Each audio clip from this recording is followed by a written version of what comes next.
Here's how you replace the steering shaft on an S197 Mustang 2005 through 2014. I've tried replacing the rack and pinion and the tie rod ends, but I always get play in the steering wheel. So you gotta replace the steering shaft.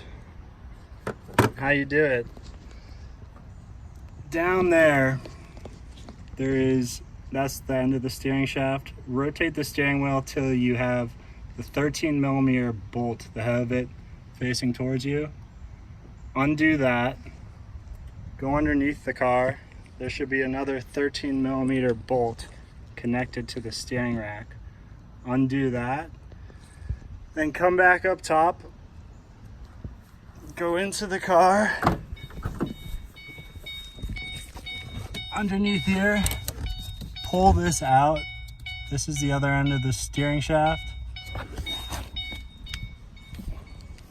And then the steering shaft should fall out. And then you just pull it out, pop in the new one, you're good to go. Can I be in the video? Handle's great. Hey guys. Thanks for watching. Hey, I want to say something.